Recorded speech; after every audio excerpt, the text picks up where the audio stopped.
윤석열 정부를 흔히 검찰 권력, 신검부라고 합니다. 검찰공화국, 대한검국이라는 표현도 자주 쓰입니다. 검찰공화국 출범 꼭 1년 5개월 만에 민심을 확인할 수 있는 선거가 치러졌습니다. 비록 구청장 1명 뽑는 선거지만 윤석열 대통령과 여당이 전국 단위 선거처럼 만들었기 때문에 그 결과가 갖는 의미는 그만큼 더 무거워졌습니다. 이제 책임과 전망의 시간입니다. 오랜 정치 경험, 또 날카로운 시선으로 서울 강서구청장 선거의 책임을 따지고 전망을 펼쳐보겠습니다. 스픽스가 마련한 여의도 정복 프로젝트 디톡스. 오늘도 박지원 전 국정원장, 이준석 전 국민의힘 대표와 함께합니다. 오늘은 이 대표님 먼저 인사 말씀해 주시죠. 네, 안녕하세요. 이준석입니다. 강서구청장 보궐선거. 보궐선거라는 이름에 걸맞지 않는 큰 규모로 치러지고 있다는 생각이 듭니다. 50여만 강서구민들의 표심이라는 것이 사실 서울시민의 뜻과 다르지 않을 것이고, 그 서울시민의 뜻이 아마 대한민국 국민들의 가운데 정도 해당하는 표심이 아닐까 생각합니다. 정권에서 그 의미를 이해했으면 좋겠습니다. 네. 지금 이 시간 강서구청장 선거 투표가 마감됐습니다. 골프나 선거는 장갑 벗어봐야 알고 뚜껑 열어봐야 알지만은 저는 진교훈 후보의 승리를 예측하고, 이것이 터닝 포인트가 돼서 국민의힘은 굉장히 어려워질 거고 윤석열 대통령의 정치 험로는 시작됐다. 그런 생각을 가지면서 오늘 방송에서 여러 얘기를 나누고 싶습니다. 예. 오늘 본 주제에 들어가기 전에요. 어제 나온 기사 오늘까지도 포털에 올라와 있던데, 국정원에서 선관위 보안 점검이라는 걸 했잖아요. 근데 원장님 재임 시절에도 그런 걸 했습니까? 그렇죠. 왜냐하면은 가상 해가지고 이제 점검을 해보는데, 국정원장 재임 때의 얘기를 하는 것은 국정원법 위반이기 때문에 네. 제가 제한적으로 말씀드리겠습니다만은 선관위는 잘 걸려요. 네. 그런데 제가 의심하는 것은 오늘 강서구청장 투표일인데 왜 그러한 발표를 선거 하루 앞두고 네. 하는지 저희가 의심스러워요. 네. 그렇지만 저렇게 불특정 다수로 북한에서 해킹하는 것은 뚫릴 수가 있습니다. 그렇지만 만약 선거를 지금 얘기하는 것으로 집중적으로 국정원에서 방어를 하면은 문제가 없다. 그러니까 저는 선관위보다는 국정원을 믿어라. 믿으면 틀림없다. 이렇게 말씀드립니다. 그러니까 지금의 국정원을 믿어도 되는 겁니까? 믿어도 됩니다. 그 면에서는. 네. 그런데 왜 지금 짚어주신 대로 중요한 선거 하루 전에 국정원 결론이 보안정보 결론이 선거 개표 결과까지 조작될 가능성이 있다, 이렇게 나왔잖아요. 어떻게 보셨습니까? 이런 겁니다. 우리가 착각하면 안 되는 것이 지금 전자투표 안 하고 있습니다. 저희는. 그러니까 투표는 전부 다 종이에 도장 찍어서 하고 있고요. 그다음에 개집표할 때 편의상 자동 개표를 하는 겁니다. 그래서 투표지 분류기에 넣어가지고 주르륵 뺀 다음에 100장씩 이렇게 묶음해가지고 그걸 세가지고 종이에 씁니다. 종이에 써서 개표 참관인 해보신 분 다 아는데, 투표소분들 이렇게 종이가 있어요. 그래서 엑셀 같은데 거기 채워 넣어가지고 손으로 채워 넣은 다음에 그거를 투표관리관에 가져가가지고 양측 개표 참관인이 동의하면은 마이크 잡고 체육관에서 이제 부릅니다. 예를 들어 가양 3동 투표소 박지원 500표, 이준석 520표 이렇게 나옵니다. 왜 자기 걸 높여? 그냥 한 투표소 뜨면 이겨도 되죠. 그런데 이제 이렇게 해서 하는데, 그렇기 때문에 지금 여기서 국정원이 검증한다고 하는 것은 선관위에서 그 부른 결과를 전산 시스템에 넣었을 때 그걸 국민들에게 표출될 때까지, 아니면은 그 방송국에 보내줄 때까지의 그 전산상의 경로 정도가 해킹이 가능한 거지, 투표함 안에 있는 종이 투표 결과는 어떻게 해도 바꿀 수가 없습니다. 그거는 전산적으로는. 그러니까 이게 완전 다른 거고, 그래서 제가 여기서 이제 한 가지 제가 이걸 제기한 분의 의도를 제가 이제 말씀드리면요. 이미 사전투표를 한 10년 가까이 해봤잖아요, 저희가. 예. 그럼 사전투표라는 투표의 결과물은 구조적으로 보수 정당이 안 나올 수밖에 없는 지점이 있는 겁니다.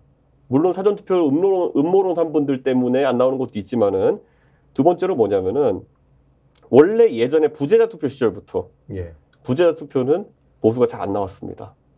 이게 거주지와 결국에는 그 투표하는 곳이 일치하지 않는 사람들이 투표를 할 수 있게 해주는 것이 사실 사전투표의 첫 번째 의미거든요. 근데 이 표들 같은 경우에는 구조적으로 안 나오니까 이제는 아예 이 표들이 투표에 참여하지 않았으면 하는 생각이 있는 겁니다. 그래야 앞으로 다가온 총선이든 또 그 다음 지선이든 그 다음 대선이든 에서 보수가 다만 5% 6%라도 유리한 지형을 가져갈 수 있다라는 생각이겠죠. 딱 말하자면 이런 겁니다. 부산 사는 사람인데 유학을 해가지고 서울에 와가지고 서울에 대학 다니는 사람들, 과거에 이런 사람들 100% 진보표였거든요. 대학생들 같은 경우에는. 그러니까 그 표가 예전에 부재자 투표 번거롭게 할까 아니면 안 잡히던 표였는데 요즘은 사전투표를 어디서든 할 수 있으니까 잡히는 겁니다. 예. 특히 이런 국회의원 선거나 이런 데 있어. 그러니까 이런 게 불편한 겁니다. 그래서 뭐 결국에는 사전투표를 없애거나 방식을 바꾸거나 뭐 이런 의도도 있다고. 없애자는 쪽에 아마 방점을 찍고 앞으로 얘기를 할 겁니다. 또 뭐 개표도 수개표 하자. 예. 뭐 21세기에서 19세기로 올라가는 것 같은데요. 이 가상 해킹이에요. 네. 국정원에서 특정한 것을 제시해놓고 여러 기관에 이제 국가기관이나 공기업 같은데 예. 하는 건데 그 문제 없습니다. 예. 이게 그런데 나는 국정원이 왜 정치적 오해를 할 수 있게끔 강서구청장 선거 하루 전날 마치 그러한 얘기를 하는가 하는 것은 의심스러워요. 불리한 선거 결과가 나오면 지지자들로 하여금 의심하게 만들고 부인하게 만들고 뭐 이런 의도까지는 예, 뭐 그런다고 해서 우리나라 국민이 그걸 믿지 그렇죠? 않아요. 네, 알겠습니다. 우리나라 국민은 안 믿을지 몰라도요. 보수 쪽에는 이거 믿는 분들이 상당히 있습니다. 그래가지고 잘 보시면은 본인이 대한민국 최고의 공안검사 출신이라고 했던 황교안 대표가 이끄는 세력이 네. 사실 이거 부정선거 계속 쫓아다니던 분들 아닙니까? 이분들 입장에서는 이렇게 보시면 돼요. 동네에도 가보면요. 딱 이런 거 유튜브 보시고 야, 그 사전선거 다 부정선거 이러면서 동네에서 유지쯤 되시는 분들이 동네에 가가지고 계속 막 하고 다니시던 분들이 대법원 판결로 전혀 그런 부정이 없었다는 게 최근 나왔어요. 몇 달 네. 전에. 그 뒤로 동네에서 완전히 음모론자 취급을 받으시는 겁니다. 그래서 이분들이 좀 풀이 주고 있어 사실 만나보면은. 근데 최근에 이런 거 그냥 아까 말했던 모의 뭐 이런 해킹 비슷하게 해서 나왔다고 하니까 딱 그겁니다. 봤지? 거봐. 내 말 틀린 거 아니었어. 문재인은 뭐든지 할 수 있단 말이야. 이렇게 이제 시작하는 거거든요. 예. 근데 이게 이렇게 되기 시작하면요. 젊은 층은 또 다 떠납니다. 보수 측에서. 이게 그냥 이렇게 보시면 돼요. 가능성을 논의하기 시작하면요. 끝이 없습니다. 가능성, 알겠습니다. 해킹의 가능성이나 이런 것들을 얘기하기 시작하면요. 사실 해커라는 세계는 무궁무진한 것이고 뭐든 할 수 네. 있고 이런 겁니다. 이런 식이면 특수부대가 잠입해가지고 투표함 탈취할 수도 있는 거예요. 그럼 그 가능성이 없다고 누가 말할 수 있겠습니까? 아주 능력 좋은 특수부대면은. 예. 뭐 그런 걸 다 막자 이런 게 되는 거죠 이제. 예. 네, 뭐 이 대목에서 제가 정리를 잠깐만 하자면 1회에서 이준석 대표께서 대선 당시의 상황 이제 언급한 게 있는데요. 네. 윤석열 그 당시 후보가 네. 이 선거 조작 음모론에 관심을 보였다더라. 그러니까 그거는 제가 뭐 대통령이 이렇게 언급하셨거든요. 뭐냐면은 그 저한테 4.15라는 표현을 쓰셨어요. 예. 네, 대표님 그 4.15 있지 않습니까? 이랬어요. 근데 이거 잘 모르시는 분은 전혀 무슨 말인지 모르거든요. 4.15는요. 2020년 4월 15일 총선이 부정선거였다는 걸 이야기하는 사람들이 그 총선을 지칭할 때 쓰는 용어입니다. 네. 그때 4월 15일 총선인지 아무도 지금 기억 못 하거든요. 주변에 4.15 했을 때 아는 분 있으면 부정선거 그 유튜브 계속 보시는 겁니다. 네. 그러니까 그런 표현을 쓰시면서 하는 걸 봐서는 꽤 많이 그런 내용을 보신 것 같다. 거기에 그 정도? 동의하시는지 아닌지는 별개 여부지만은 저한테 4.15라는 표현을 쓰셨습니다. 예, 알겠습니다. 이쯤 하겠습니다. 자, 오늘 본격 주제 토론으로 들어가 보겠습니다. 첫 번째 주제 확인하고 오죠.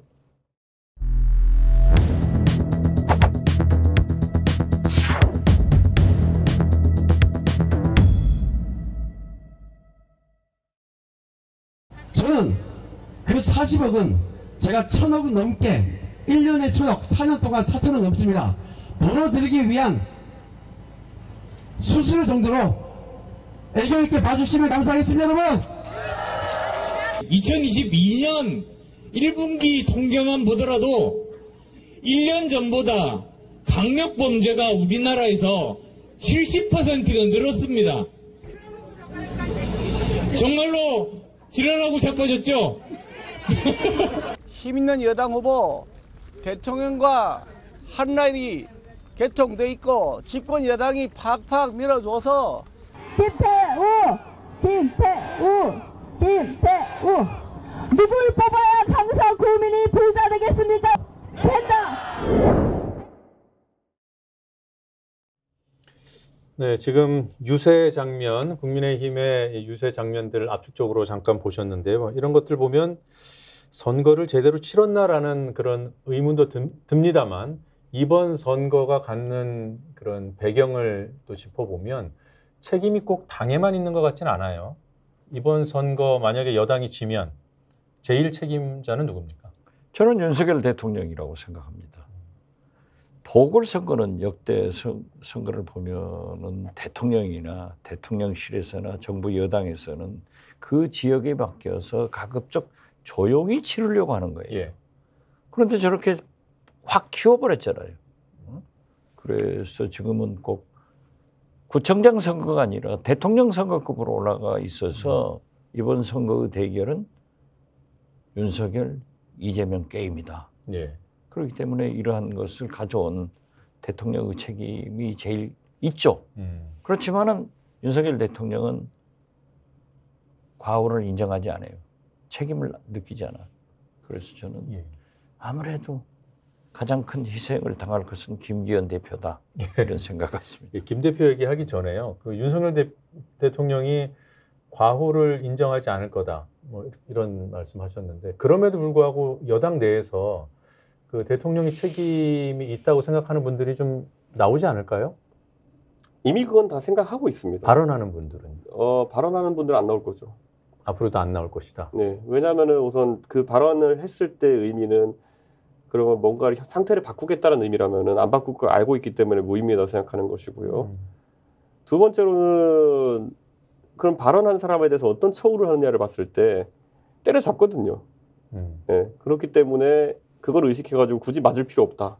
바뀌지도 않을 거고 괜히 말에다 두드려 맞기 싫다. 이 두 가지가 결합되면 아무 말도 하지 말자가 되는 거거든요. 저는 지금 제가 대통령에게 어떻게든 저는 대통령이 잘했으면 하는 생각으로 굉장히 이해하기 쉬운 비유로 계속 대통령이 겪고 있는 상황을 제가 설명하려고 했어요. 돈키호테. 네. 풍차를 보고 적이라 그러고 그 공산 전체주의 때문에 나라가 잘 안 된다고 얘기하시는 거. 그거 타겟팅이 잘못됐다. 두 번째, 걸거숭이 임금님. 지금 망토 안 입고 계시다. 주변에 얼마나 관심배가 많으시면은 지금 뭘 입고 있는 것처럼 활보하고 계시냐, 지금 계속 맨몸으로 활보하고 계세요. 이런 것들이 저는 좀 예전에 엄석대 이런 것도 했었잖아요. 제가 그래도 완곡하게 계속 비유를 들어서 얘기하는 건 뭐냐면은 좀 이걸 알아들어라 이런 거거든요. 근데 그냥 이런 걸 얘기해도 본인 공격으로만 생각하죠. 네, 제가 공격할 거면 나쁜 사람 이렇게 하죠, 제가. 근데 이걸 잘 아직까지 못 느끼는 것 같아요. 알아들으시길 기대하고 이렇게 비유적인 표현을 쓴 거는 이제 할 만큼 충분히 하셨잖아요. 네. 직접적으로 평가를 하면 어떻습니까? 원래 비유가요, 제일 맞으면 아픕니다. 아까 나쁜 사람 그런 건 아닙니까? 그거는 소위 말하는 전원책주의예요, 보면은. 다 때려 죽겠다 그러고 죽이겠다 그러고 막 이렇게 하는 거는요. 그거는 보는 사람은 쾌감인데, 그건 애초에 구성 자체는 막말이죠, 그거는. 그러니까 저는 정치 지도자는 최대한 은유나 아니면은 이런 표현으로 잔잔하게 메시지가 들어가야 된다 이런 생각하는 거고. 근데 제 느낌으로 약간 은유를 했는데 원초적인 반응이 나오는 경우가 있어요. 양두구육 이런 거 사자성어잖아요. 근데 거기다 대놓고 어떤 무식한 사람이 갑자기 내가 개라는 거냐 이래버리면은 대화가 안 되는 거거든요. 근데 그런 일이 반복되고 있습니다. 네. 지금 대통령을 향해서는 뭐 아까 말씀하신 이유로 뭐 조언하는 일이 거의 없을 것이다라고 말씀하셨는데 김기현 대표를 향해서는 어떻습니까? 그러니까 이런 거죠. 그 왕관을 쓰는 사람은 왕관의 무게를 감당할 수 있는 사람이어야 된다라고 하는 것이고, 여당 대표라는 건 저도 짧게 경험해봤지만은 첫째로 상당한 용기를 필요로 하는 겁니다. 두 번째로는 때로는 그늘 아래서 때로는 치고 나가가지고 이렇게 포지션을 만들어야 되는 역할인데 김기현 대표는 포지션을 못 만듭니다. 본인이 우리나라가 대통령 밑에 국무총리가 포지션 잡는 게 얼마나 힘듭니까? 그 못지않게 여당 대표도 힘든데 전혀 김기현 대표의 역할이 무엇인지 대중이 인식을 못하고 있습니다. 저는 애초에 그 자리가 안 맞았던 것이겠죠. 뭐 당내에서 그 말씀 들어보면은 뭐 크게 뭐 비판의 대상이 되기도 어려운 어떤 위상 아닌가 이렇게 이해가 되는데요. 조금 전에 좀 어려워질 거라고 했잖아요. 저는 그렇게 봐요. 어떤 측면에서 그렇습니까? 집권 여당의 대표는 우선 국민의 생각과 소속 당 의원들, 당원들의 의사를, 민심을 네. 대통령께 정확하게 말씀드리고 또 대통령이 잘못하시는 것도 좀 충고도 하고 또 때로는 국민을 향해서 바른 말도 해야 되거든요. 예. 그런데 김기현 대표는 처음부터 용산 여의도 출장소장으로 시작한 거예요. 그렇기 때문에 예를 들면 귀책 사유가 있기 때문에 김태우 후보를 공천하지 않겠다. 공당 집권 여당의 대표가 얘기했으면 그걸 밀고 나갔어야죠. 예. 그런데 내가 공천했는데 무슨 소리야? 이런 소리가 들려왔는지 공천을 해버렸단 말이에요. 그래가지고 저렇게 매일 가서 있었잖아요. 거기에다 또 윤석열 대통령한테 버림받았던 안철수, 나경원 이런 분들을 다 내세워가지고 하니까 국민들이 신뢰를 못 얻었죠. 그리고 어떻게 됐든 자기 선거구 울산 남구에서 기초의원 선거를 패배했잖아요. 예. 이번 대통령 선거처럼 중앙선거처럼 만들어버린 그 책임이 있음에도 불구하고 패배를 했다 하면은 패배의 이미지를 가지고 있는 사람한테 다음 총선을 맡길 수 없죠. 그러면 지도 체제가 어떻게 되겠습니까? 저는 비대위 체제로 갈 것이다. 혹자는 그런 말씀을 하더라고요. 아니야, 김기현 대표 체제를 놔두고 선대위원장 제대로 갈 것이다. 그래야만이 용산의 요구를 김기현 대표는 그대로 잘 들으니까. 네. 그렇지만 누가 비대위원장을 하더라도 용산의 요구를 거부할 그런 사람은 국민의힘 비대위원장 안 맡을 거예요. 예, 알겠습니다. 저게 그런데 박 원장님 말씀이 정확한 게 뭐냐면요. 저도 이제 선거 때 선대위나 공관위를 출범시켜 보면요. 선대위나 공관위 위에 옥상호기로 존재하는 게 최고입니다. 그래가지고 만약에 공관위에서 뭐 롤플레이를 나눌 수 있어요. 공관위에서는 세게 다 자르는 액션을 취하고 네. 그다음에 최고위에서는 그래도 이 사람은 당에 필요하니까 구제하자 뭐 이런 짝짝이 맞아야 되거든요. 그러려면 최고위와 당대표가 권위가 살아있어야 됩니다. 네. 권위가 살아있어가지고 선대위와 공관위를 통제할 수 있어야 되는데 지금 이렇게 뭐 연명만 하는 상태로 만약에 최고위가 가게 된다고 했을 때는 선거 때는 다급한 지휘해야 될 상황이 많은데 영이 안 서요. 네. 예. 그러니까 저는 그게 아주 여실히 드러났고 지금까지는 영남 지도부에 대한 영남에서만 당선됐던 지도부에 대한 구체적인 위기가 손에 잡힐 만큼 느껴지지 않았거든요, 사람들한테. 네. 근데 이번에 정확하게 느낀 거죠, 사람들이. 왜냐, 이번에 선거 전략에서 보면 애초에 후보를 내는 시점부터 문제가 있었다 하더라도 선거 전략도 보면은 처음에 가가지고 대뜸 충청 향후회부터 찾지 않습니까? 예. 근데 누구보다도 호남 그 정치에 정통하신 박 원장님이시겠지만은 충청 향후회를 그렇게 띄워가지고 이거 중심으로 선거 치르겠다는 건요. 애초에 강서구에서 그렇게 먹히지도 않을 것 같거니와 충청 향후회보다 더 센 호남 향후회를 자극하는 겁니다. 예. 네, 실제로 이번에 강서구 쪽 얘기를 들어보니까 아 그래? 이거를 지역 대결로 몰아간다고? 이런 느낌에서 원래는 지난 대선이나 아니면 지난 지방선을 거치면서 호남 출신이면서도 보수적 성향을 가진 많은 분들, 특히 서울에 계시는 분들은 국민의힘에게 지지를 했기 때문에 저희가 됐던 겁니다. 근데 그분들이 야 이걸 지역 대결로 몰아가네? 이런 분위기가 되면서 오히려 충청 향후의 결집보다는 호남 향후에 결집시켰다는 평가가 벌써 동네에서 나오고 있더라고요. 예. 이번에 어떻게 됐든 지역구도로 몰아간 것은 진짜 윤석열 대통령의 패착입니다. 이건 잘못이에요. 그렇기 때문에 저도 진교훈 후보와 그런 관계지만은 선거 현장에 한 번도 안 갔어요. 네. 제가 가면은 김대중 대통령 호남 이걸 연상하기 때문에 그러한 자극을 할 필요 없다. 네. 저는 그렇게 생각했는데 그 지역 구도를 자극하는 그런 여당의 태도에 대해서 국민들이 상당한 실망을 했을 것이다. 예. 저는 그렇게 봅니다. 이게 그 보수 정당의 선거에서 영남 선거나 이런 것들은 자꾸 큰 덩어리 잡으려는 선거로 가게 돼 있거든요. 예를 들어 대구 가가지고 TK 가서 국회의원 선거를 하는 걸 제가 옆에서 몇 번 보면요. 이런 거예요 다. 아이고, 이 절의 스님이 한 1000명 정도에게 영향 끼칠 수 있다더라. 뭐 이런 걸 계속 얘기합니다. 근데 실제로 요즘 가보면 종교시설 같은 데서요. 아무리 권위 있는 목사님이라 할지라도요. 수도권 선거하는데 큰 교회에서 이번에는 우리 이준석 후보를 도와주십시오라는 말을 하는 사람 단 한 명도 없습니다. 목사 중에서. 대충 느낌으로 그냥 신도들 중에서 우리 목사님이 누구 좋아하더라 이렇게 아름아름으로 전파되는 정도는 있을 뿐이지 일어나가지고 인사시켜주는 정도는 있어도 이번에 누구 뽑아라는 절대 아무도 안 합니다. 예. 근데 이런 덩어리 선거를 자꾸 하다 보니까 여기서도 와가지고 진짜 주민들이 바라는 생활 밀접형 공약이 뭐 이런 거 찾기보다는 덩어리 찾아다닌 거예요. 충청 향후에 그리고 네. 뭐 노인회 이런 데 가가지고 인사하고 근데 지령 안 내리거든요. 수도권에서는 그렇게 한다 해서. 그게 네. 완전 된 거고 아까 호남 향후에는요. 제가 구체적으로 얘기 들었던 게요. 사람들이 다 기억하는 게 최근에 잼버리 사태 때 이 정권에서 호남 정치를 어떻게 바라보는지를 그대로 드러냈어요. 잼버리 사태에 대해 가지고 결국엔 전라북도가 책임져라. 네. 거기다 그 정도가 그치는 게 아니라 실제로 예산을 짜는데 새만금만 다 깎아버렸거든요. 이걸 보면서 야, 이 정부는 뭐 잘못되면 다 여기 뒤집어 씌우려고 하나 보네. 이런 인상을 받게 돼 있다는 거죠. 예. 저는 이게 다 그러니까 빌드업인 겁니다, 지금. 네. 그렇게 깔려 있는데 거기다가 향후회를 자극해 버렸다. 충청 향후회를 네. 중심으로 선거 치르겠다 이러면서 뭐 무슨 전략인지도 모르겠는 선거를 했어요. 근데 지역구도는 뭐 단순히 전략적인 실패나 패착을 넘어서 하면 안 되는 거잖아요. 망국적인 거죠. 네, 알겠습니다. 다시 일으키는 거죠. 네. 아까 하던 얘기로 돌아가면 결국 이제 김기현 체제가 유지되느냐, 뭐 비대위가 뛸 것인가, 뭐 이런 예상들이 있었고 지난주에 이 자리에서도 두 분께서 비대위와 관련된 전망을 해주셨는데 잠깐 우리가 복기를 해보고 이어가겠습니다.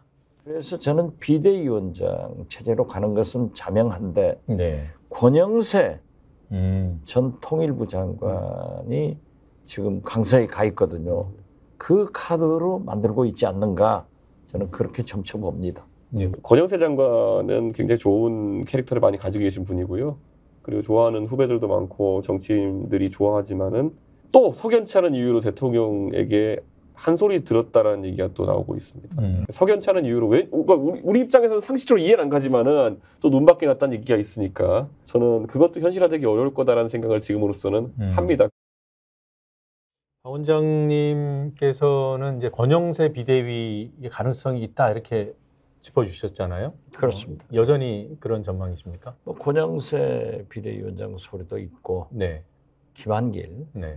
국민통합위원장이 정치 일선으로 나온다 하는 얘기도 있는데 저는 김한길 국민통합위원장이 비대위로 적합한가 하는 문제에 대해서는 좀 의심스러워요. 윤석열 대통령 입장에서 한번 판단해봐야 되지 않을까요? 전망을 그렇죠. 하려면. 네. 네. 그러니까 저는 그래도 권영세. 뭐 권영세 아닌가 그렇게 보는데 그쪽이 가능성이 더 우리 이준석 높다. 대표가 그쪽 정통한데 대통령한테 찍힌 게 있다 하면은 네, 안 될 수가 있으면 저는 대통령실에서 흘러나오는 말로는 권영세 장관이 표면적으로는 당에서 역할하기 위해서 통일부 장관을 그만두고 좀 일찍 나온 거로 보이지만은 실제로는 통일부가 굉장히 질책을 많이 받았다고 합니다. 권영세 장관 재임 시에. 그래가지고 그게 사실이라고 한다면은 저는 알력이 좀 있었을 것이다라는 생각을 하고 네. 비대위로 가야 되는 상황은 맞아요, 원래. 그런데 윤석열 대통령의 가장 큰 지금 논리적 모순은 오만 방법을 다 써가지고 만든 사람이라는 겁니다.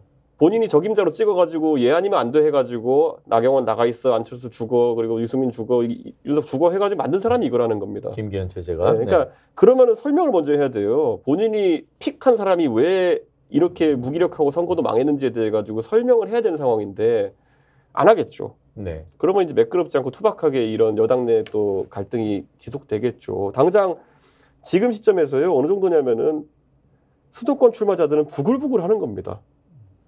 강서구청장에서 이번에 나온 선거 결과가 어떻게 될지는 잘 모르겠지만 아직 이 결과는 보궐선거 결과입니다. 네. 그러면은 원래 보궐이 그 보수 정당에게 일반적인 선거보다 최소 5%에서 10%까지 유리하다고 보거든요.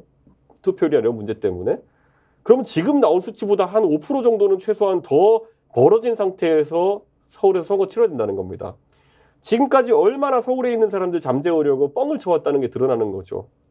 경기도하고 인천은 조금 안 좋지만은 서울은 괜찮다라는 얘기 계속 했지 않습니까? 예, 여론조사 결과도 그런 게 있다간 보여요. 근데 거기에 냉정하게 이런 거거든요. 이미 ARS 조사 이런 데서는 10% 가까이 격차 나는 조사가 서울에서 많았고 네. 면접에서 이제 사실은 좀 붙어 있는 것처럼 나오는 조사들이 있었던 것인데 전화 면접. 모름 없음이 사실은 이렇게 정권에 지지율이 안 좋은 상황에서는 전부 다 선거 때 그 야당으로 들러붙는다는 거는 그냥 경험적 지식이거든요. 예. 그러니까 그걸 강구하고 계속 이제 그렇게 해왔던 것인데 당장 이제 당협위원장 입장에서는 야 우리가 지금까지 총선에 19대, 20대, 21대까지 3번 동안 거의 그 영남 중심 선거 때문에 망해가지고 지금 여기까지 10년 늙었는데 이번에 또 그런 짓을 하려고 하냐? 라면은 안 해 이렇게 돼버리죠. 예. 예. 그러면 저는 솔직히 굉장히 위험한 상황이 올 것이다 이렇게 봐요. 네, 그것 안 해. 그게 뭔지는 조금 이따가 좀 얘기를 좀 더 구체적으로 해보기로 하고요. 그럼 비대위 가능성도 없다고 보시는 건가요? 김기현 대표 체제를 윤 대통령이 만들었고 이게 뭐 통하기는 한다고 볼 거 아닙니까? 사실 김태우 후보가 나서게 된 것도 김기현 대표 체제였으니까 가능하지 않았을까 이렇게 보는 분들도 있더군요. 그럼 그대로 둔다. 사람에게 가장 필요한 원초적이고 가장 큰 용기라고 하는 것이 내가 잘못됐음을 인정할 수 있는 것이다라고 네. 하는데 저도 그 부분에 있어서는 제가 수양이 덜 됐다는 걸 많이 느낍니다 항상. 그런데 대통령께서는 취임하신 이후로 단 한 번도 본인의 오류 가능성을 인정한 적이 없어요. 그러니까 무오류주의거든요. 그건 검사로서 성장을 했고 네. 검사 생활을 했기 때문에 검사는 자기의 잘못을 인정하고 사과를 하면은 곧 피고인이 무죄가 되는 거예요. 그러니까 끝까지 자기는 주장하는 거죠. 그러니까 왕은 흠이 없다는 그 인식을 그렇죠. 하고 있는 제가 거예요. 앞에 수령자를 안 부려서 그런데 무오류주의에 빠져 계십니다 지금. 네. 그런데 무오류라서 무오류주의가 아니라 무오류를 만들어야 되는 겁니다. 네. 그럼 이렇게 생각할 수도 있잖아요. 그래도 선거 패배가 되면은 그거는 이제 현실화돼 있는 거니까 선거 졌어? 누구 때문이지? 김기현 때문이네? 그러면 더 센 놈 데려와. 이런 인식을 할 수 있지 않겠습니까? 아닙니다. 최근에 제가 들은 그냥 이야기로는 대통령께서는 11월 달에 부산 엑스포 유치가 무조건 성공한다고 믿고 계시다고 합니다. 12월에. 11월 말에. 예. 예. 그래서 뭐 여러 가지 판단을 하고 계시겠지만은 그를 바탕으로 해서 총선 분위기를 반전시킬 수 있다라고 생각하시는 겁니다, 지금. 그래서 그 생각을 주입한 참모가 하나 있다고 하는데 저는 사실 수도권이 부산 엑스포 유치 때문에 반등할 것 같지는 않습니다. 그러니까 이런 기본적인 그러니까 인과관계가 없는 상태에서 자꾸 단편적인 게 나오는 거예요. 서울올림픽 유치하던 시절 정도에는요. 그때 서울올림픽 유치했다 그러면은 구군이 상승한다 이래가지고 뭐 이렇게 따라 올라갈 지지율이 있는지 모르겠지만은 지금 시점에 엑스포 유치는 저는 부산이 엑스포 꼭 유치했으면 좋겠습니다. 하지만 부산 엑스포 유치한다고 해가지고 서울에서 갑자기 붐이 일어난다? 이것도 약간 논리관계 약하거든요. 근데 예. 그렇기 때문에 어차피 이기니까 지금 이런 뭐 김기현 몰아내고 이렇게 하는 것 때문에 혼란이 있을 필요 없다는 생각을 하시는 것 같아요. 이 체제로 당분간 유지가 된다는 전망이신데 비슷한 전망이 있어서 한번 같이 들어보고 얘기 이어가겠습니다. 김기현 대표를 대통령실에서 굉장히 좋아해요. 소통이 굉장히 잘 되고 있어요. 무슨 의미인지는 알아서 해석하세요. 평론의 부분이니까. 그러니까 김기현 대표가 잘하고 있다. 만족스럽다고 평가를 하고 있어요. 그래서 어떤 결과가 나오더라도 김기현 대표의 체제가 뭐 비주류에서 이를 보고 수도권에서 이렇게 졌으니까 내년 총선에 위험 신호 아니냐고 흔들기를 할 수 있겠죠. 그렇다고 해서 김기현 대표나 이런 분들이 뭐 비대위로 하고 뭐 당대표를 물러가고 이런 일은 절대 없을 것이다. 네, 이런 전망대로 만약에 국민의힘이 지도체제 변경 없이 간다면 그건 민주당 입장으로서는 땡큐가 하시죠. 그래요? 얼마나 좋은 일이에요. 국민의힘 내부에서 반발이 터져 나올까요? 그러니까 저는 자꾸 말씀드리는 거예요. 노무현의 정치는 뭐 바보 정치다. 그건 좋은 의미의 바보 정치예요. 그런데 윤석열 대통령의 이번에 강서구 등 정치는 진짜 바보 천치 정치예요. 그러면은 민주주의는 책임 정치인데 아무런 책임도 없이 자 한동훈도 쓱 넘어가고 저는 제일 염려되는 게 내일 결과에 따라서 36개 김행랑 선생을 장관으로 임명할 것 같아. 하고 가는 거예요. 저분은. 그래서 저렇게 책임을 안 진다고 하면은 민주당으로서는 웃을 수밖에 없죠. 하태경 의원 부산 해운대에서 3선을 내리 3선했단 말이에요. 근데 거기를 비우고 서울에서 출마하겠다고 하는데 이게 정말 하태경 의원이 얘기하는 것처럼 신진 세력한테 자리를 내주는 그런 중진으로서의 자기 희생 뭐 이런 겁니까? 하태경 의원 입장에서는 어쨌든 본인이 커리어를 쌓은 데 있어가지고 국회에서 커리어를 쌓았는데 네. 이번에 국회 회기 내에 보면은 상임위원장을 못 해요. 예. 그리고 그러면 지금 선수들을 더 쌓아 올릴 때는 보통 트랙을 찾아야 된다는 거죠. 저는 4선 의원 도전하면서 만약에 그것이 잘못된다 하더라도 나중에 2년 뒤에 돌아올 지방선거에서 지자체장이라든지 이런 걸 노릴 수 있는 급수가 된다고 생각해요. 부산시장. 네, 그런 것들을. 네. 특히 지금 부산시장 경쟁자로 거론되는 분들이 뭐 장제원 의원이라든지 뭐 나머지는 좀 나이가 있으신 분들이고 이러다 보니까 뭐 박형준 시장은 당연히 대선 도전한다고 지금 하는 분위기고 그렇기 때문에 그러면은 여기서 도전하라는 이미지 그를 통해서 본인에 대한 전통적 보수층에 약간 반감을 희석한 다음에 도전해보면은 요건 제 추측입니다만 내가 장제원 정도는 경선에서 이길 수 있지 않을까? 예. 라는 생각을 할 수도 있을 것 같아요. 근데 그렇다고 했을 때 그게 이해가 가는 측면이 있는 거고요. 해운대를 그냥 불출마할 수 없으니까 그럼 수도권에서 도전하는 모습을 보여줘야 되는 거는 당연한 것이고요. 다만 이게 파급 효과가 있을 것인가에 대해서는 하태경 의원 혼자 용감한 거로 끝날 것 같다. 제2, 제3의 하태경은 안 나온다? 왜냐하면 하태경 의원보다 이걸 먼저 한다면 할 수도 있는 사람이 있었겠지만은 하태경을 따라하는 모양새로는 정말 하기 싫을 겁니다. 예를 들어 장제원 의원 같은 사람. 예. 저는 어떻게 됐든 윤석열 대통령의 검찰 공천의 시작이다. 네. 그 총대를 하태경 의원이 매줬다. 그렇게 봐요. 제가 하태경, 제가 국정원장 할 때 정보위원을 하고 그 전부터 조금 아는데 네. 괜찮은 분이에요. 의정활동도 아주 잘하고 날카롭게 하시는 분인데 해운대를 비워줘? 거기에 누가 온다는 것이 사실 아니에요. 석동현 검사장. 네. 또 거기는 윤석열 대통령과의 40년 지기도 40년 지기지만은 행동대장이에요. 예. 엄청나게 행동대장이기 때문에 거기를 온다고 하면은 하태경 의원은 비워줄 수밖에 없으니까 서울을 선택한다는데 나는 하태경 의원이 잘못했다고 생각해요. 그래도 거기서 버텨서 4년을 그냥 보내더라도 다음 기회가 놓친다. 저는 그렇게 봐요. 석동현 전 검사장, 검사 출신 이 석동현 현재는 민주평통의 사무처장이죠. 예.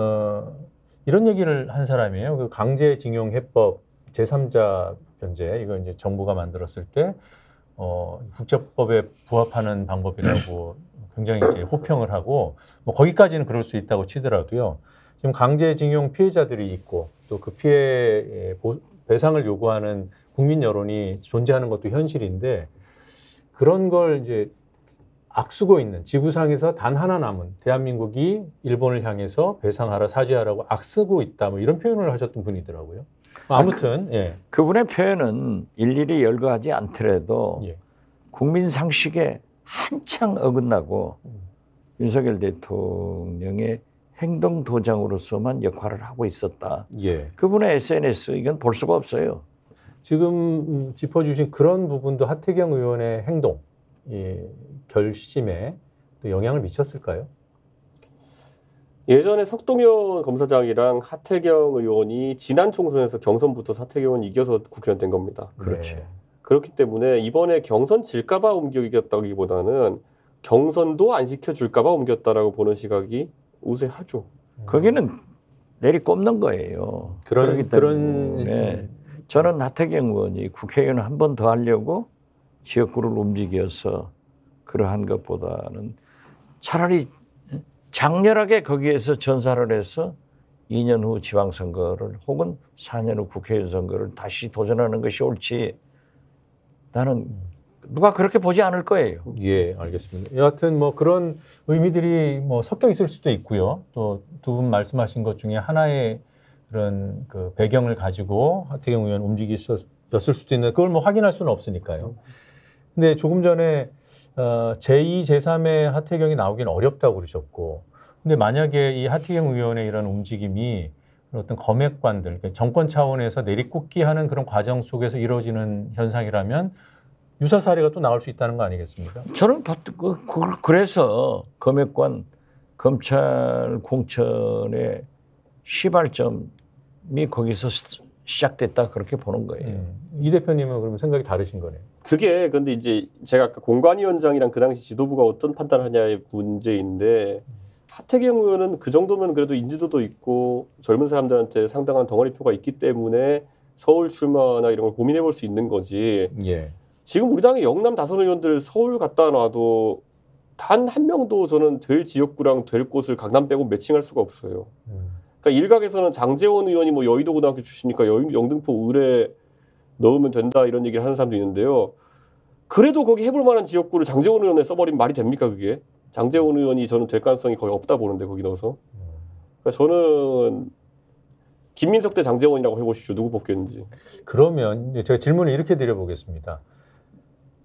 검액관들을 위한 이제 자리 비우기 차원에서 이제 국민의힘 공천 과정에서 영남의 다선 의원들을 뭐 과거에 그 김재원 의원 사례처럼 수도권에 일방적으로 이동 배치시키는 그런 사례들은 나올 가능성이 있습니까? 그러니까 이게 두 가지인 게요. 영남에서 지금까지 설화를 많이 일으켰던 의원들 같은 경우에는요. 수도권 올라오면 수도권에서는 경선도 떨어져요. 그러니까 지라는 거죠. 그러니까 이게 얼마나 황당하냐면 김재원 최고위원이 대구 가면은 그래도 좀 인지도 있고 이렇게 하잖아요. 중랑구에 나왔다가 경선 떨어져서 그냥 집에 갔어요. 네. 그러니까 이게 제가 말씀드리는 게 국민의힘의 영남 다선 의원이라고 하면요. 특히 그중에서 권력 따라 움직이시는 분들 일부 같은 경우에는 정말 수도권에서 이미지가 안 좋습니다. 네. 그냥 안 좋은 정도가 아니라 정말 안 좋습니다. 근데 그런 사람들 끌어올려서 쓰지도 못합니다. 제 생각에는. 그러니까 지금 탁상공론이고 그 사람들은 본인들이 윤핵관짓 하다가 본인들이 잘리는 거 아무도 안타까워하지 않습니다. 본인들이. 근데 그런 일들은 있을 것이다.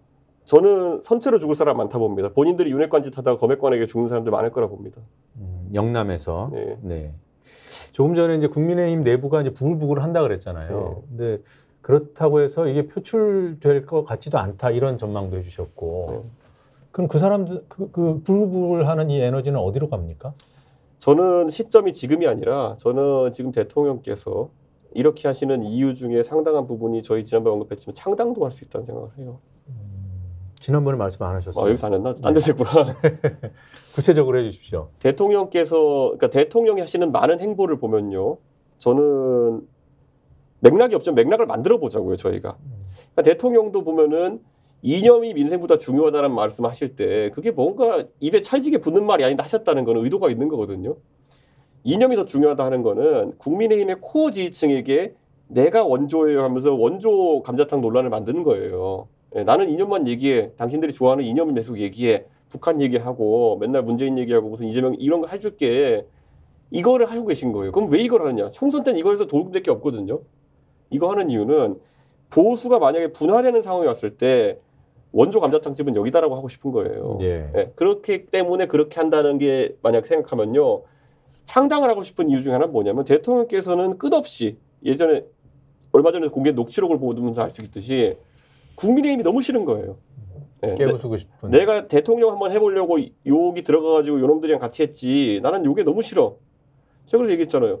계속 그러니까 구조적으로 보수에서는 친박 빼고 친이랑 어울리고 민주 진보 쪽에서는 더불어민주당이나 아니면 민주 쪽, 노무현 문재인 쪽 제끼고 국민의당 계열과 계속 움직이고 이게 뭐냐면은 딱 그렇게 모아가지고 뭔가 당을 하고 싶은 생각이 있는 거예요. 그럼 조금 전에 말씀하셨던 그 엑스포 유치 성공할 것이다. 그걸 기점으로 뭔가 분위기, 총선 분위기도 반전시키려는 게 윤 대통령의 생각이라는 그런 분석들이 있다고 했잖아요. 그런데 그거 할 때 이제 그런 보통 창당이라는 건 뭐냐면 대통령이 창당한다는 건요. 한 20명, 30명 데리고 가지고 먼저 교섭단체를 만듭니다. 네. 그럼 교섭단체 만들어가지고 그거를 막 우가우가 한 다음에 남아있는 잔류 국민의힘 세력에게 손들고 들어오라고 하는 겁니다. 네. 우리가 원조니까 일로 들어와 이렇게 합류하라고 하는 거거든요. 예전에 김대중 대통령께서 새정치 국민회의로 결국에는 해외 계시다 들어오셔가지고 민주당을 한번 본인의 당으로 재정비하신 거 아닙니까?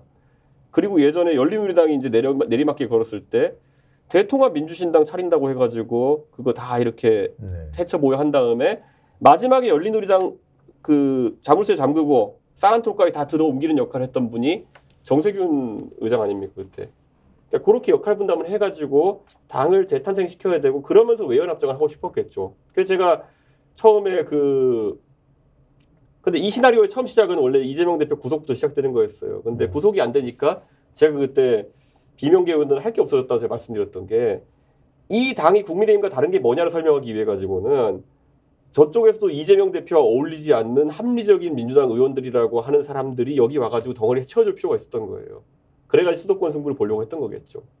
근데 이제 이게 1단계부터 막힌 거죠. 이재명 구속이 안 됐으니. 네. 그 지금 보시면은 우리가 상식적으로 봤을 때는 영장 재청구가 말이 안 되지 않습니까? 근데 영장 재청구가 계속 무슨 얘기가 나와요. 네. 뭐 하듯이 나오는 얘기 뭐냐면은 이 1, 2, 3, 4 시나리오를 짜둔 게 있는데 1에서 막혀버리니까 이게 시나리오 너무 아까운 겁니다. 지금 이거 1을 다시 뚫어내야 되는데 그렇더라도 영장 재청구는 국민 상식으로 법 상식으로도 안 되는 거고 네.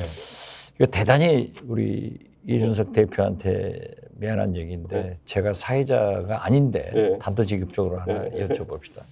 저는 작년부터 줄기차게 윤석열 대통령이 검찰공화국, 윤석열 당을 만든다. 그렇게 하기 위해서는 지금 현재의 국민의힘 의원들은 안 되기 때문에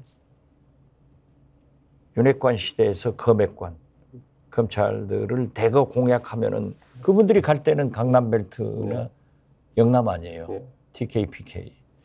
이랬을 때 저는 이준석, 유승민 이분들이 중도를 표방해서 신당을 내년 1, 2, 3월 중에 창당할 것이다. 저는 지금도 그렇게 생각하고 있어요. 그러면은 상당한 국민의힘 세력들이나 또 어떤 의미에서 보면은 민주당에서도 그리 넘어가고 우리 정치도 양당제에서 3당제가 됨으로써 상당히 좋은 발전을 할 것 같다. 이런 생각을 하거든요. 내가 그 얘기를 자꾸 했더니 또 이준석 대표를 내가 공사석에서 많이 칭찬을 해요. 그랬더니 지금 박지원도 이준석하고 같이 신당을 만들려고 한다 이런 얘기를 하는데 저는 안 가요. 저랑 진짜 말씀 나눈 적이 없어요. 이 문제에 대해 가지고. 아니, 그런데 진짜 그 신당 생각하고 있는 것 아니에요? 저는 신당 창당을 지금 결심하거나 고민한 적은 없는데요. 저는 국민의당의 창당이 어떻게 진행되었는지는 아주 세밀하게 알고 있습니다.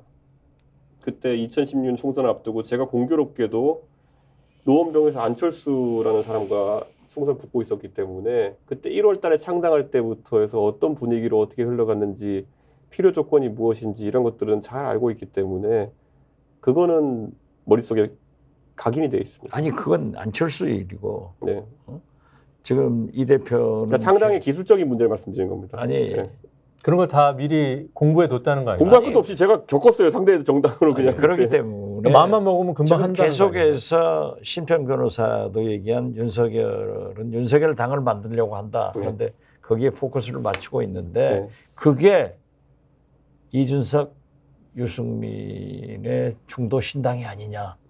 내가 단도직입적으로 물어도 진실을 얘기할 수는 없겠죠. 그렇지만은 제가 결례가 안 된 거죠. 저는 뭐 당연히 많은 사람들이 궁금해할 것이다라고 저는 생각하고요. 궁금증을 이렇게 불러일으키는 것은 그만큼 빌드업 돼가는 거예요. 제가 박지원 원장님께 아까 국민의당의 창당 사례를 제가 많이 들여봤다라고 말씀드렸는데 또 다른 창당 사례를 많이 보면은 결국 열린우리당 창당 사례입니다. 대통령이 아까 창당해가지고 이렇게 친위 정당을 만들려고 하는 움직임 속에서 그때 그러면 열린우리당도 결국엔 총선을 잔류민주당을 두고 치렀거든요. 그때. 근데 그때 그 선거는 사실 열린우리당 창당 자체는 실패하는 모양새였는데 거기서 잔류민주당과 한나라당이 탄핵을 걸어버리면서 이제 완전히 그렇죠. 탄돌이 생긴 거잖아요. 그러니까 그거는 성과 측정이 약간 애매합니다. 노무현 대통령의 그 시도 자체는 제가 봤을 때 굉장히 무모했고 그리고 무엇보다 실패가 일관된 것이었거든요. 그러니까 욱해서 창당한 느낌이었거든요. 그런데 지금도 제가 봤을 때 그러면 윤석열 대통령의 창당이 만약 이루어진다면 누구랑 가까울 것이냐를 봤을 때 전 열린우리당식 창당과 비슷할 것이다 보고 그러면 잔류 국민의힘이 있겠죠. 잔류민주당 같이. 그럼 그 세력의 향배도 굉장히 중요하다 저는 봅니다. 네, 지금 말씀을 들어보면 만약에 신당을 추진한다면 옵션을 뭐 빼놓는 게 없다고 여러 차례 말씀하셨으니까 신당도 옵션이 있다고 인정하신 걸로 저는 이해하고 있었어요. 근데 만약에 신당을 추진한다면 국민의당 방식이 될 수 있다 이런 아니죠. 그거는 이제 누군가가 신당의 주체가 중도 신당 하기 위해서 손 들고 나가서 먼저 하는 것이고 만약에 아까 말했던 것처럼 대통령이 먼저 제가 봤을 때는 답답함을 못 찾고 확 창당 선언해버리고 이렇게 하면은 예. 그러면 열린우리당식 전국이 전개되는 겁니다. 그게 주변수예요. 네. 그럼 그 다음에 그러면은 거기에 동참하지 않는 사람들은 어떤 입장이냐 이런 것들이 아마 신당과 나머지 세력이 이제 역학관계가 될 것이고 제가 여기서 이제 제가 말을 아끼는 이유 뭐냐면요. 생각보다 대통령 쪽에서는 뭐가 잦으면 뭐가 나온다고 요즘 들어서 신당 얘기를 많이 하더라고요. 예. 네, 그래서 저는 야 이거 되게 시간표를 빨리 돌리네. 이거 뭐 2배속으로 돌리네. 이런 생각을 하고 있습니다. 오히려 대통령 쪽에서. 저는 윤석열 대통령의 신당 꿈은 네. 이루어지지 않는다고 봅니다. 제가 강서구청장 선거를 일찍 윤패 이렇게 네. 정의를 했어요. 1번 찍으면은 윤석열 패배한다. 이런데 여기서 힘을 잃을 거예요. 그리고 이미 내년 집권 3년째는 물리적으로도 레임덕이 시작돼요. 네. 그래서 저는 창당은 어렵고 지금의 창당은 제가 볼 때는 이준석, 유승민을 저는 보고 있다. 예. 관련해서요. 저는 저희가 요즘 정치평론할 때 원장님의 거의 80평생의 그런 경험을 바탕으로 평론하시면 자꾸 틀리고요. 네. 그 윤석열 정부 1년 동안에 있었던 일들을 준거로 삼아가지고 미래를 예측하면은 생각보다 적중률이 높습니다. 아니 그러니까 안 할 것 같은 걸 꼭 해요. 저는 그건 안 되고 그러니까 자기 당위와 한다니까. 현실. 예. 그러니까 저도 안 될 것 같아요. 대통령이 하는 건데 할 것 같아요. 왠지 근데 그럼 안 할 거예요? 저는 무건입니다. 지금은. 굳이 제 의견을 물어보시면은 이 대표의 전망에 좀 가깝습니다. 안 물어보셨지만 네. 제가 한번 이 퍼즐을 맞춰보겠습니다. 이게 다른 방송에서 그 1월 장 서는 걸 보고 판단한다는 말씀을 하셨어요. 네. 1월에 서는 장이 무엇일까 굉장히 궁금했는데 대통령의 신당 창당도 그 장 서는 그런 이벤트들 중에 하나일 수 있겠다 이런 생각이 듭니다. 맞습니까? 저는 그렇게 생각이 들고요. 아까 그래서 이제 비대위 예측에서 저희가 김기현 대표를 물러나게 안 할 거다라고 제가 이제 봤던 거는 아까 그 열린우리당 창당의 가장 성패 여부는 잔류 국민의힘이 남느냐 아니면 이걸 긁어서 갖다 붙이느냐 있거든요. 네. 예. 근데 저는 긁어서 갖다 붙이려면 잔류 국민의힘의 대표로 말 잘 듣는 사람이 있어야 됩니다. 예. 예. 그러니까 저는 이번에 비대위를 안 가게 한다 그러면은 이 작전 플랜이 살아 있는 겁니다. 왜냐하면 대통령 입장에서 총선 이기는 게 최우선이다 그러면요. 지금 이 리더십은 답이 없다는 게 나오면 바로 잘라야 돼요. 예. 근데 안 그러고 남겨둔다는 거는 나중에 누룽지 긁어서 올 사람 남겨놓는 겁니다. 그거는. 네, 그거는. 그러면 만약에 대통령이 정말 뭐 무모하게 보시겠지만 그런 창당을 추진하면 이준석 대표나 유승민 대표가 국민의힘을 나갈 이유가 없어지는 거네요? 아니 근데 그렇다고 해서 국민의당이 저희가 뭘 역할을 할 수 있는 공간이 되는 건 아니고 그럼 그 다음에 또 다른 뭔가 판이 펼쳐지면 고민해야겠지만은 그렇겠군요. 네. 제가 봤을 때 지금 이게 제가 그냥 드리는 말씀이 아니라요. 지금 국민의힘 의원들은 아무 말도 안 하는 것처럼 보이지만은 생각은 진짜 많이 합니다. 네. 눈만 뜨면 이거 고민이에요. 아 대통령이 갑자기 뛰쳐나가서 열린우리당 창당하면은 끼어 들어가야 되나 아니면 거기에서 빠져야 되나 뭐 이런 것부터 해서 하늘이 무너질까 하는 고민 거의 다 하고 있어요 지금. 네. 우리 국민의힘 의원들은. 네, 알겠습니다. 자, 요 얘기는 이쯤 마무리하고요. 네. 두 번째 주제로 넘어가겠습니다.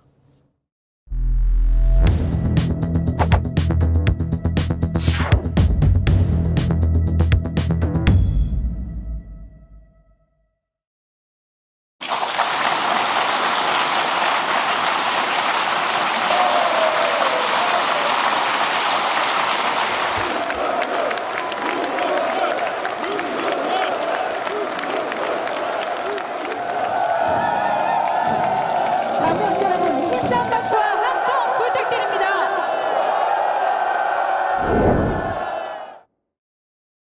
네, 저렇게 환호 속에서 살고 계신 윤석열 대통령. 두 분께 윤 대통령을 향한 조언을 좀 부탁드리고 싶어요. 일단 지금 당면에 있는 김행 여성가족부 장관 후보자 어떻게 해야 됩니까? 지금 대통령께서는 장관을 사실 책임 장관들을 두는 거 의미가 아니거든요. 예. 그냥 그 자리 채우면 된다 이런 생각이시기 때문에 김행 논란으로 인해 가지고 뭐가 문제가 되는 것보다는 낙마시키면은 청문회를 한 번 더 해야 된다는 게 제일 짜증나실 거예요. 네, 그렇기 때문에 청문회를 다시 안 하기 위해서라도, 왜냐하면 지금 뭐 법무부에서 인사검증 잘해가지고 어쨌든 김행이라는 사람을 그래도 괜찮다고 해서 지금 올린 거 아닙니까?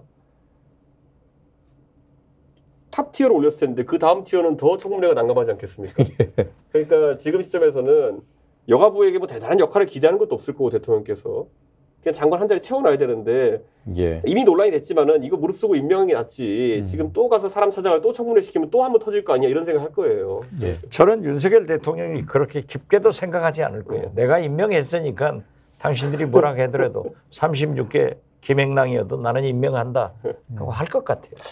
여성가족부 그러면 진짜 불행한 대통령이 되는 거예요. 여성가족부 폐지한다 그랬으니까 아예 글쎄, 그럼 장관 안 세워 이럴 수도 있지 않습니까? 아니 폐지하려면 빨리 폐지하지 말이죠. 아니 그 여성가족부 중요한 부처인데 그렇게 아니 그래서 말씀하시면. 저도 여성가족부 폐지는 절대 있어서는 안 된다 하는 거예요. 그렇지만 알겠습니다. 예. 저게 윤석열 대통령 아니냐고요. 저분은 역사나 국민 민주주의를 생각하지 않아요.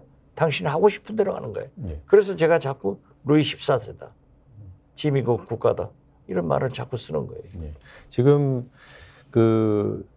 뭐 우리가 여기서 무슨 말을 해도 윤 대통령이 안 들을 거라는 전제가 서기 때문에 지금 얘기가 진전되기가 좀 어렵긴 합니다만 그래도 지금 뭐 대통령실 그 참모진 교체 또는 개각 가능성 또는 뭐 대통령의 혹시 탈당해서 뭐 경제, 안보, 외교에 집중한다. 뭐 이런 여러 가지 카드들 좀 종합적으로 한번 묶어서 조언을 부탁드립니다. 뭐 안 듣겠지만 저는 1년 반간 하시면서 국가 재난 시대를 불러일으키고 예. 생각해 보세요. 반대하는 야당을 비판하는 언론을 양날개의 진보를 공산 전체 세력이다, 반국가 세력이다. 협치도 안 하잖아요. 그렇기 때문에 기대하지 않아요. 그 이상 제가 바라는 것은 진짜 세월 좀 빨리 갔으면 좋겠다 하는데 그래도 대통령이 잘해야 나라가 살지 않습니까? 잘못하면 IMF, 김영삼 대통령 결국 나라를 망쳐먹잖아요. 그래서 저는 지금 현재 물가, 민생 경제가 지금 아우성입니다.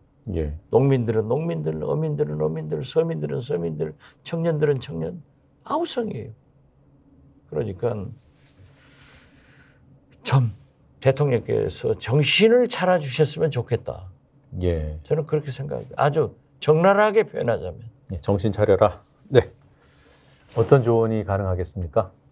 저는 저희가 지난번에 첫 번째 할 때 다뤘지만은 경제 정책이 아직 없고 대북 정책이 아직 없는 상황 속에서 정말 정책에 관심 없으신 것처럼 보일 수 있습니다. 이렇게 계속 가면은 정치에는 관심이 되게 많아 보이세요. 예, 지금까지 집권 1년차 대통령이 이렇게 정치로 관심받은 정당 장악으로 관심받은 사례가 없습니다. 표면적으로도 뭐 잘해보려고 했지 다들 정당 관계에 있어가지고 예. 야당 대표도 만나지 않고 그러니까 예전에 이명박 대통령 같은 경우에도요 국회를 굉장히 불편하게 여겼어요. 거기다 당은 뭐 다수당 거의 170석 가까운 보수당이 됐지. 그러다 보니까 국회는 그냥 시키는 거 하면 되지. 그렇지만은 그 국회를 짓밟으려 들진 않았어요. 예. 예, 그냥 불편한 존재로 느꼈을 뿐이지. 그런데 윤석열 대통령은 이거를 장악할 생각까지 있으신 거예요. 이제. 그러니까 저는 이 모든 걸 제가 이제 얘기드린 게 뭐냐면은 이 모든 걸 하고 있는 이 무리수를 두는 대통령의 공익적인 목적이 눈에 보이지 않는다. 나는 국민을 잘 살게 한 대통령이 되겠다도 아닌 것 같고 예. 나는 정의로운 대한민국을 만들겠다도 아닌 것 같고 이 무리수를 정당화할 그런 아젠다가 없기 때문에 국민들이 계속 갸우뚱하는 거다. 생각보다 우리 국민들은요 전체주의적인 경향이 좀 있어요. 나라를 살린다 그러면 나라가 위기에 빠졌다 그러면은 우리 집에 돌반지를 금반지를 갖다 주는 사람들이에요. 예. 그 국민성이 있기 때문에 정말 대통령께서 국시를 하나 제대로 세우면은 국민들이 거기에 대해 가지고 평가를 합니다. 지금 국시가 없어요. 그냥 공산 전체주의 이런 거밖에 없어요. 그런 거에 대한 투쟁밖에 없거든요. 예. 그래서 저는 국시를 세워라. 이명박 대통령, 박근혜 대통령 그도 제가 대표를 하면서 각을 세워서 많이 싸웠어요. 그렇지만 이명박 대통령이나 박근혜 대통령은 야당 대표한테 전화해서 청와대에서 만나서 저도 두 분하고 만나서 부탁도 하고 네. 또 여러 가지 얘기를 나누는데 윤석열 대통령은 소통을 안 해버리잖아요. 네. 그래서 저는 기본적으로 민주주의 소양도 없지만은 민주주의자가 아니다. 검찰주의자다. 네. 이렇게 보기 때문에 진짜 뭐라고 얘기할 수가 없어요. 예. 제가 두 분께 혹시 대통령의 탈당 가능성이 있냐라고 여쭤보고 싶었는데 뭐 만약에 탈당한다면은 본인 창당한다고 탈당하겠네요. 그렇겠죠. 예. 예. 탈당 가능성은 내년 총선 후에 창당도 못하고 험한 꼴을 당하면은 국민의힘에서 나가. 출당 가능성이죠. 출당이. 그거는 탈당 그러나 또 아니라 자진 탈당도 할 수 있어요. 네. 출당될 가능성은 있다. 총선 후에. 그렇죠. 네, 알겠습니다. 제가 오늘 말씀은 여기서 마무리를 하고 네. 잠시 뒤에 예. 두 분 기다리셨던 예. 몸에 좋은 주스를 대접하겠습니다. 예. 네, 오늘 순서는 여기서 오늘 주제 토론은 여기서 마무리하겠습니다.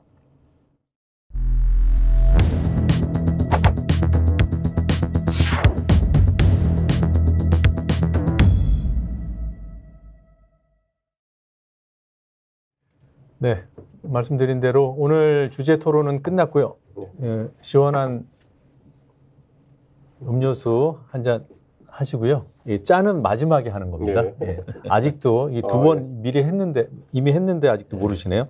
마지막에 정치 복원을 외치면서 마무리하는 그런 형식입니다. 이제 두 분 보내드려야 되는데요.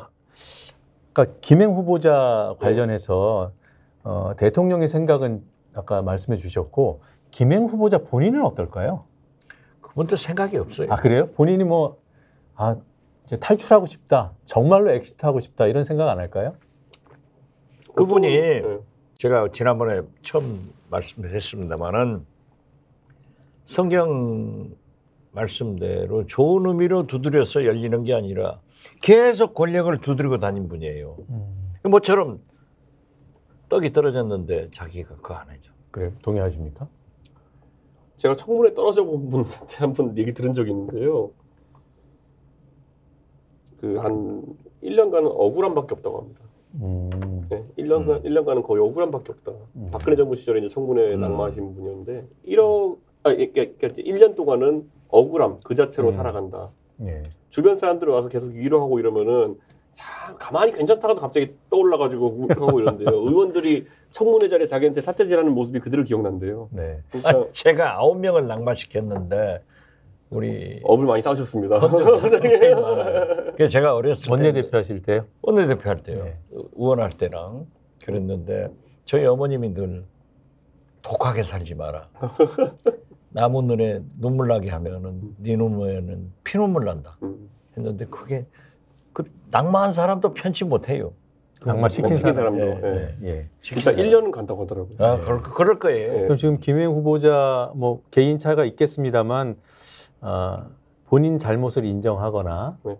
아니면 지금 너무 인간적으로 힘들어서 스스로 물러나려고 하는 뭐 이런 건 기대하기 힘들겠군요. 없고요. 경영 장관은 낙마 안 해도 한 1년 가까이 트라우마 할 것 같습니다. 알겠습니다. 네, 장관이 오늘, 돼도. 네, 오늘 정말 마무리하겠습니다. 정치하고 제가 외치면 복원을 네. 또 화답해 주시기 바랍니다. 정치 복원을